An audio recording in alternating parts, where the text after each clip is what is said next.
Қосимҷомарт Тоқаев, раиси ҷумҳурии Қазоқистон, дирӯз дар як паёми ғайримунтазирае ба парлумон хабар дод, ки тирамоҳи имсол дар кишвараш интихоботи пеш аз муҳлати президентӣ баргузор хоҳад шуд.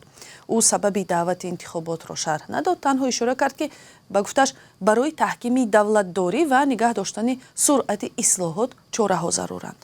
Тоқаев баъди аз мақоми президентӣ канор рафтани Нурсултон Назарбоев соли 2019 он замон ҳам дар интихоботи ғайри навбатӣ президент шуда буд. дар соати пеш аз шурӯи барнома аз як фаъоли ҷамъиятии Қазоқистон Евгений Жовтис, ки имрӯз меҳмони қароргоҳи радиои Озодӣ дар Прага буд, пурсидам ин тасмими Тоқаев чӣ маъно дорад? ин маънои онро дорад, ки Тоқаев мехоҳад се мушкилро ҳал кунад. мушкили аввал поён додан ба аҳди Назарбоев аст, яъне ба аҳди Назарбоев хотима гузошта ояндаи наверо шурӯъ кардан лозим аст. мушкили дуюм ҳодисаҳои моҳи январ аст, яъне оқибатҳои ҳодисаҳои моҳи январро пушти сар карда ба ҷомеаам шарҳ додан лозим аст, ки он замон чӣ гузашт ва гунаҳкоронро маълум кардаву ба ҷавобгарӣ кашидан лозим асту бегуноҳҳоро ҷавоб додан зарур аст.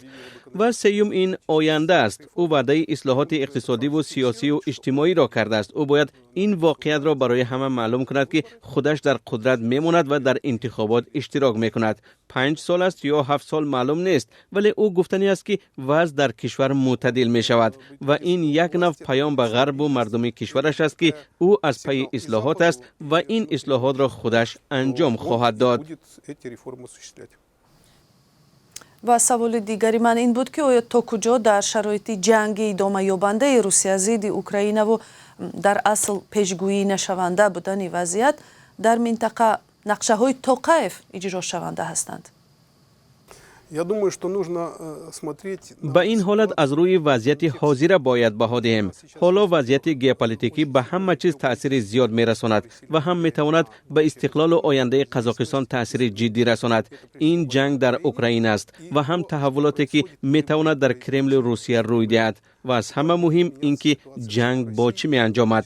ҳарчӣ буду набуд, ҳама нақшаҳое, ки ҷаноби Тоқаев мекашад, ин ҳодисаҳо метавонанд ба ояндаву сиёсати дохилии Қазоқистон ҳам тағйироти ҷиддӣ ворид кунанд.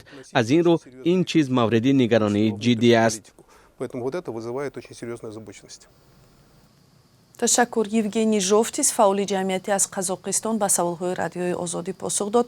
ёдовар мешавем, ки аксар интихоботҳои президентӣ дар 30 соли истиқлолияти Қазоқистон пеш аз муҳлат барпо шуданд ва ҳеҷ яки онҳо мутобиқ ба меъёрҳои байналмилалии интихоботҳои бозу демократӣ арзёбӣ нашуданд.